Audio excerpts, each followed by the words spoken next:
जय माता दी। जय मां कामाख्या। देव राधा ट्रस्ट सत्यवाणी चैनल से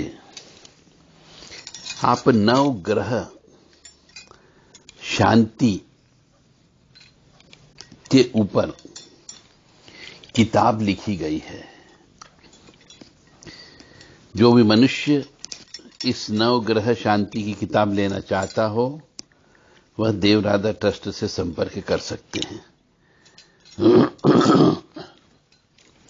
नवग्रह शांति यानी कि हर मनुष्य के जीवन में नवग्रह का असर पड़ता है।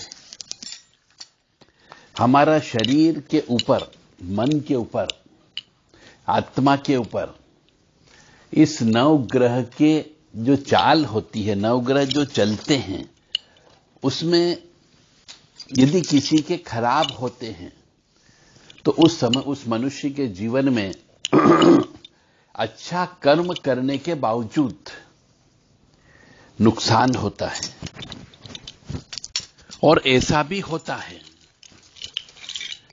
कि मनुष्य के जीवन में बुरे कर्म करने पर भी अच्छे फल की प्राप्ति होती है। यह सब ग्रहों के आधार पर होता है।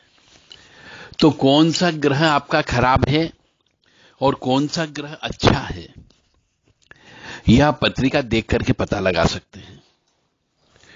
और जो ग्रह खराब हैं उस ग्रह को आप कैसे पटा सकते हो, उस ग्रह की शांति कैसे करें कि वो नुकसान न करे या कम नुकसान करे, इसके लिए हमने यह किताब लिखी है कि नवग्रह शांति कैसे की जाए। बहुत कम मनुष्य होते हैं जिनके जीवन में सभी ग्रह अच्छे हो। अन्यथा अधिकांशतः मनुष्यों के जीवन में किसी के 9 ग्रह में से 4 ग्रह खराब होते हैं, किसी के 3 ग्रह खराब होते हैं, किसी के 2 ग्रह खराब होते हैं, और कुछ कुछ ऐसे मिले जिनके 8 ग्रह भी खराब मिले हैं। तो जब ग्रह नक्षत्र खराब होते हैं तो न तो विवाह होता है, न बच्चे पैदा होते हैं, न मकान संपत्ति मिलती है, न सरकारी सर्विस मिलती है, न कोई गुडविल मिलती है, न कोई ख्याति मिलती है, न कोई मान सम्मान मिलता है। तो पहले तो मनुष्य को अपनी जन्म पत्रिका चेक करा लेना चाहिए ताकि ये पता लगाया जा सके कि कौन सा ग्रह अच्छा है और कौन सा ग्रह खराब है, और जो ग्रह खराब है उसको कैसे ठीक करें, इसी में पूरी जिंदगी लगा देना चाहिए ताकि आपके जीवन में कष्ट कम से कम आए। मेरा उद्देश्य है, मेरी जिंदगी का कर्तव्य है कि आप लोगों को कम से कम कष्ट की प्राप्ति हो। यदि किसी व्यक्ति को कष्ट मिलता है यानी कि उस समय पे उसकी ग्रह की महादशा या अंतरदशा या प्रत्यंतर दशा या सूक्ष्म अंतरदशा कोई न कोई खराब अवश्य है। तो उसको ठीक कैसे करें? यह जो ग्रह खराब है उसे ठीक करने के तरीके के लिए ही हमने नवग्रह शांति कैसे करें यह किताब लिखी है। इसमें कम से कम 50 किताबों का रस इसमें डाला है। जो चीज आपको 50 किताबों में नहीं मिल सकती वो केवल इस एक किताब में आपको मिल सकती है कि नवग्रह शांति कैसे करें। तो जो भी धन प्रेमी बंधु जिंदगी में खुश रहना चाहता है, सुखी रहना चाहता है, आनंद में रहना चाहता है, परमानंद में रहना चाहता है, ऐश्वर्य चाहता है, उनको यह किताब अवश्य खरीदना चाहिए। क्योंकि नवग्रह को खान पान से हम बदल सकते हैं।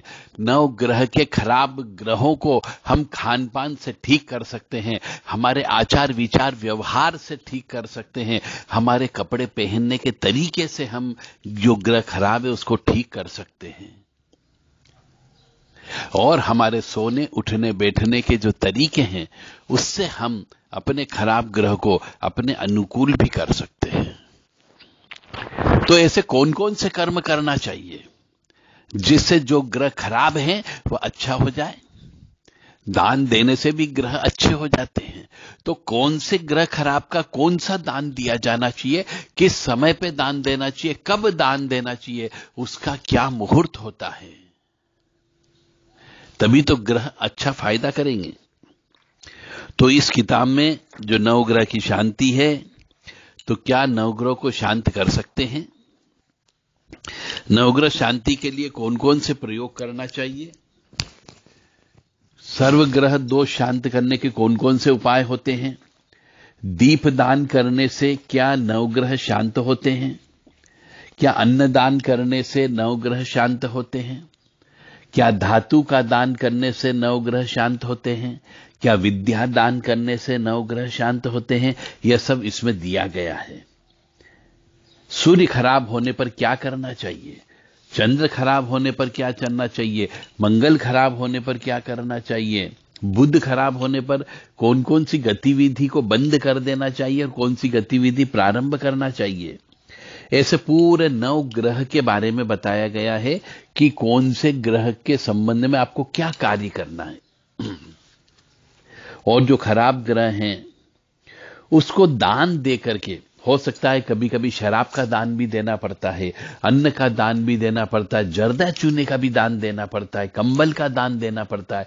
तो कौन से ग्रह के लिए कौन सी चीज दान देना चाहिए ताकि आपके जीवन में कष्ट की प्राप्ति बिल्कुल भी ना हो? तो इसके लिए आपको यह किताब खरीदना पड़ेगी। तो जो भी व्यक्ति अपने जीवन में खुशियां चाहता हो, सुख चाहता हो, समृद्धि चाहता हो, कष्ट नहीं चाहता हो, दुख नहीं चाहता हो, बीमारी नहीं चाहता हो, तो यह किताब अवश्य खरीदें और जीवन में प्रयोग करें कि जो ग्रह खराब हैं उस खराब ग्रह को अच्छा कैसे कर सकते हैं, जो खराब ग्रह है उसको हम कैसे पटा सकते हैं। अब आप कहेंगे साहब हमें नहीं मालूम कि हमारे कौन सा ग्रह खराब है और कौन सा ग्रह अच्छा है। तो इसके लिए आप किसी भी स्थानीय ज्योतिषाचार्य से आप अपनी पत्रिका चेक करवाएं, और पत्रिका चेक कराने के बाद में उस पत्रिका में ये पूछें कि हमारा कौन सा ग्रह खराब है और कौन सा ग्रह अच्छा है, और जो खराब ग्रह हैं उसके उपाय इस किताब में दिए गए हैं। आप उपाय करें और सुखी समृद्ध जीवन व्यतीत करें। जय माता दी, जय मां कामाख्या। फिर इस किताब में ग्रह अशुभ फल क्यों देते हैं ये भी हमने बताया है। कौन सा ग्रह खराब होगा तो कौन सी बीमारी होने की संभावना है, ताकि उसकी जड़ी बूटी से संबंधित दवाई अभी से लेना प्रारंभ कर दें तो आपको बीमारी नहीं आएगी। किस वार के दिन किस देवी देवता की पूजा करना चाहिए, ग्रहों को शुभ कैसे करें, दीपदान कब करना चाहिए, कौन से वृक्ष की पूजा करना चाहिए और कौन से वृक्ष की जड़ी बूटी साथ में रखना चाहिए जिससे ग्रह नक्षत्रों का गलत प्रभाव हमारे शरीर पर, आत्मा पर न हो। 9 ग्रह का तावीज कैसे बनाएं यह भी इस किताब के अंदर दिया गया है, और 9 ग्रह कवच कैसे तैयार करें उसका भी विधान इस किताब में दिया गया है। आप खुद स्वयं 9 ग्रह का कवच तैयार करके अपने परिवार के सदस्यों को दे सकते हैं। इसके लिए कोई सिद्धि की आवश्यकता नहीं होती, केवल तरीकों की आवश्यकता होती है। जो नक्षत्र आपका खराब है, जिस खराब नक्षत्र में आपका जन्म हुआ, उसकी शांति कैसे करें वह भी इस किताब के अंदर दिया गया है, और किस ग्रह की वजह से कौन कौन से कष्ट मिलते हैं, राहु ग्रह कौन सा कष्ट देगा, मंगल ग्रह कौन सा कष्ट देता है, शनि कौन सा कष्ट देता है, यह सब इस किताब के अंदर लिखा हुआ है, बीमारी से लेकर के एक्सीडेंट तक। बृहस्पति को कैसे शांत करें, बृहस्पति को कैसे ठीक करें, अशुभ हो जाए तो उसे शुभ में कैसे लेकर के आएं, कौन सा काम नहीं करना चाहिए, कौन सा काम करना चाहिए, ताकि ग्रह आपका सपोर्ट कर सके। तो यह किताब नवग्रह शांति कैसे करें, आप चाहें तो देव राधा ट्रस्ट के व्हाट्सएप जो नंबर हैं उनसे प्राप्त कर सकते हैं। और जिस मनुष्य को किताब चाहिए, 5 दिन के लिए विशेष ऑफर है, और यह ऑफर उन्हीं को मान्य होगा जो कोड नंबर बताएंगे। 9 फरवरी 2023 9:23 ये आपको लिखना होगा, तब यह किताब आपको केवल 300 रुपए में आपके घर पर पहुंचाई जाएगी। जय माता दी, जय मां कामाख्या।